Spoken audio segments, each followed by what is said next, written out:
MegaHerzzz.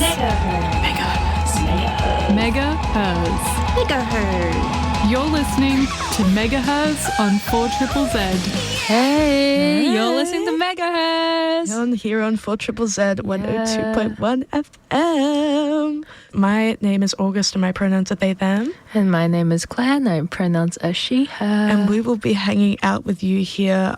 And before we get into too much more, I would like to quickly acknowledge that we broadcast on the land of the Turrabul and Jaggera people, and that this always was and always will be Aboriginal land, and that sovereignty was never ceded. And we would like to pay our respects to elders past and present. As many of you would know, if you're a regular listener of MegaHerzzz, every week we make it our mission to report on any femicides that happen. This is a bit of a different one, but it is still going to be talking about these heavier and more intense topics. So please look after yourselves, and if you want a bit of a break, maybe turn off the radio for 5 minutes, but then come back because we will have more nice and we things will be to talk about. Bringing up some important information about some things to do with the alarm. Oh, true.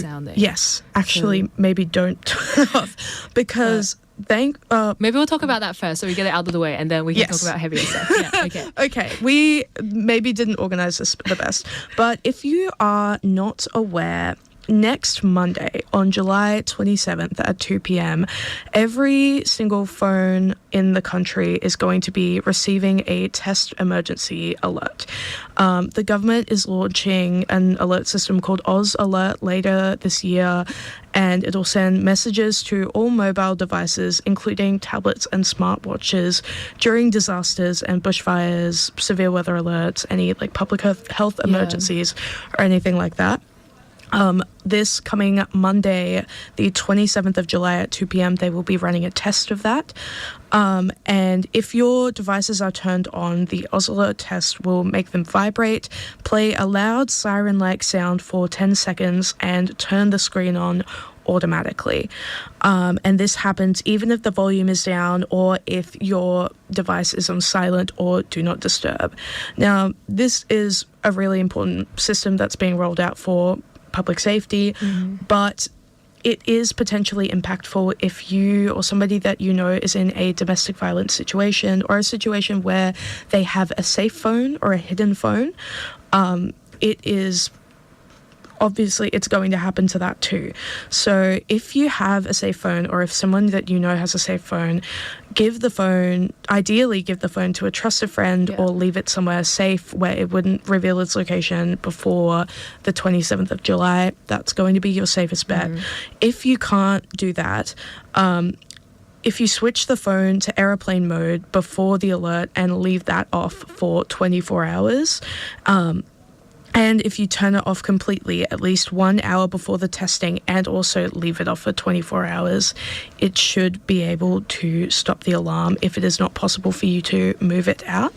I will say there has been some conflicting information from different sources about the efficacy of that, but the leaving it off for 24 hours and turning it off... Should be the safest bet. Yes, turning it off in advance would be the safest idea, because it would be really dangerous for that.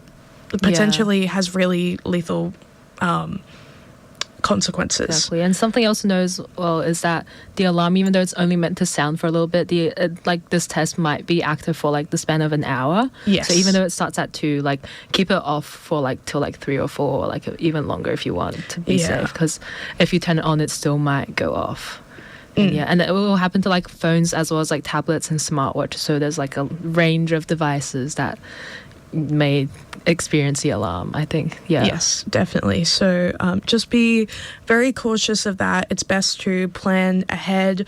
Ideally, if you can move it out of your house or give it to someone that you trust, that is obviously going to be the safest bet. But please look after yourselves. And if you are in a situation of distress, I know we read out hotlines. There's a support line. There's 1-800-RESPECT or 1-800-737-732. There's also DV Connect Women's Line, which is 1-800-811-811. And DV Connect Men's Line, which is 1-800-600-636. And like I mentioned before, we do normally talk about femicide here on this show. We always get these reports from Sherele Moody, who does really, really incredible really work. important work. Definitely check it out. Yes, Support. check out her. She has a call for a royal commission happening at the moment. If you go to www.change.org/femicide royal commission, you can support her and sign her petition to try and get a royal commission into the horrific femicides that happen in this country almost every week. And we say almost every week because this week she has not reported any, but we know from the nature of this sort of violence that a lot of the times these do not go reported. It's so underreported. I feel like, and like you see it on Sherele Moody a lot of the times, you think, oh, like there is this thing being reported out, but then it's like only if you're engaging in it you can see it, because on the mainstream news you don't find any of this stuff really. 100%. It's not considered newsworthy when a woman is killed to domestic violence. It's just. But then like mainstream news outlets always like will do like a news on like if there's like, oh, this like guy's life is ruined because he got accused of rape or something. And it's like they'll do like this huge headline on like 9 News and ABC News, like post it everywhere, and then femicide, there's nothing. Yeah, it's really, really shameful. So we would like to.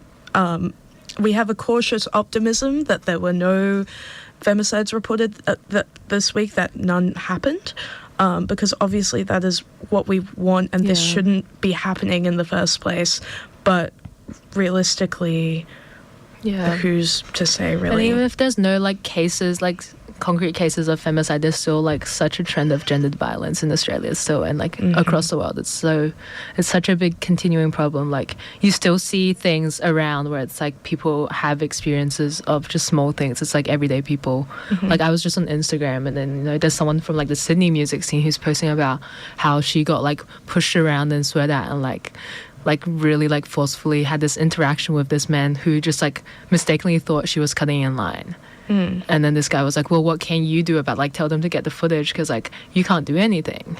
And then that's the thing, is that, like, you can't do anything about it. And then they're using that. They know that. So then they're using that to kind of be able to engage in these behaviors because they know that there is no kind of concrete consequences for these like small cases where it's like, well, no one's dead, no one's been like physically harmed, so they're like, oh, there's no case for it, Yeah, exactly. Like it's such a flawed system that continues to fail women and continue these cycles of patriarchal violence. And then a lot of these small things, I feel like something that she was noting in the post as well was that there's a lot of like bystanders who kind of just like stand around when these kind of things are happening. And it's like, I mean, sure, if like it may not be like something that people are comfortable to step in if there's like a violent man or like an aggressive man in like a public space, but it's like, if you're like a guy as well, you can also step into these situations and help out. If you're anyone, you can you get someone else to help out, or just kind of check in on the person after the interaction or anything. Yeah, absolutely. And I know we were talking off air about how oftentimes it's only the women who and like the people who aren't men who jump in to like help in these situations. A lot of the times there are like men who are also bystanders to this don't intervene, and it's like you're making the people who are also in that lowered position of power be the ones to put themselves in harm's way as well. And it's like I don't know, we need more men to stand up and I really feel like be on our side. Something else is that people should be aware of like the differences that people have in like these situations of where they stand. Like I remember seeing someone I know from like high school who was like, oh, this like white like really privileged person who's like really into like activism and like politics and like being like left wing and blah blah blah is like trying to like get them to like help out with like being the face of like a protest, just because like,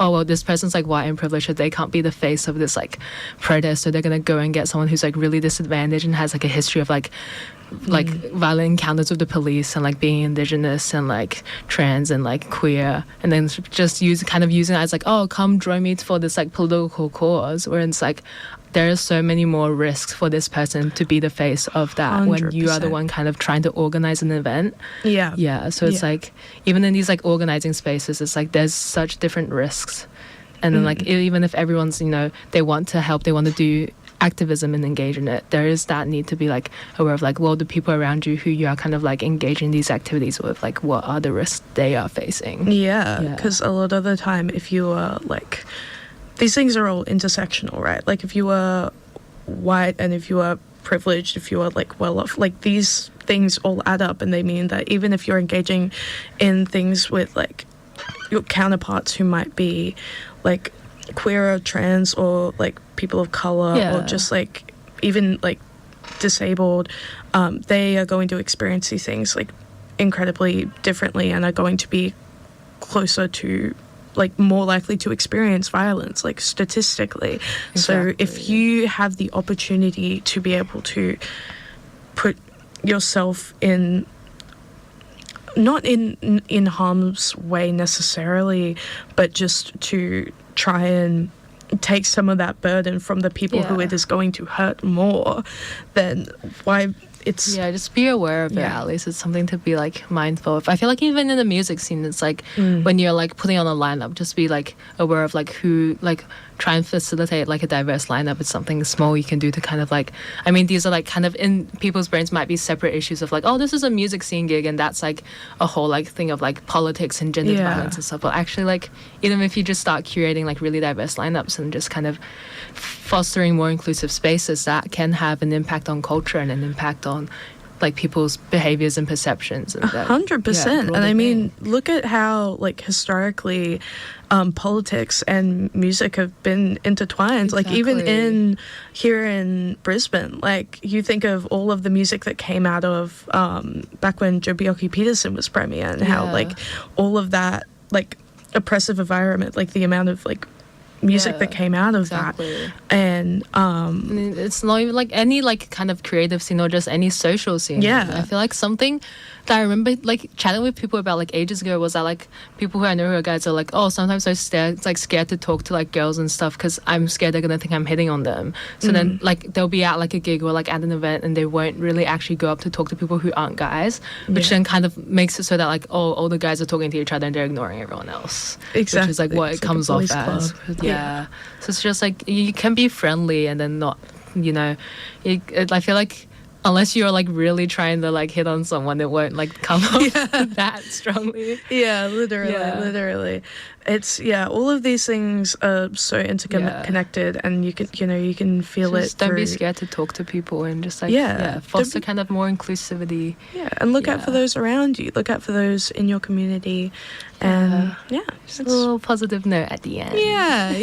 We got there because we know it can be a really intense topic, but just look after those. I mean, if you want to like do anything, kind of like if it's something that like you are concerned about, you don't really have to, you know, be like really strongly engaging in, you know, politics and like all of these really intense topics. You can just kind of do like, just small things around you, just like say hi to people. Absolutely. It's friendly, it's fun. You can just be friendly and help just change the world. Exactly. Little bits at a time.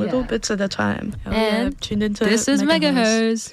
MegaHerzzz. Oh my god, we can recreate the we do the live recreation of our intro and we're just screaming MegaHerzzz in the mic. That would be really beautiful. That would be really awesome. One day you'll tune in and then the intro will just be us. Or full a cappella. Exactly. That would be beautiful. And then someone just like, That'd be Get the awesome. live instruments in here. Oh yeah. Yeah. I mean, what's a show that does that? Randomized do that. They have live people. We could do that. Yeah. Why not? I remember I used to do like a graveyard slot before Cracker Sparrows, and they had like a full like country band with like a huge like double bass and like all my of like the God. trombones and stuff in once. That's It crazy. was so cool. Crazy stuff happens here. Yeah. And you know, if you want to support all of that crazy stuff that happens here, you can subscribe to 4ZZZ for as low as $25 whole dollars if you're under 18 or if you subscribe a pet.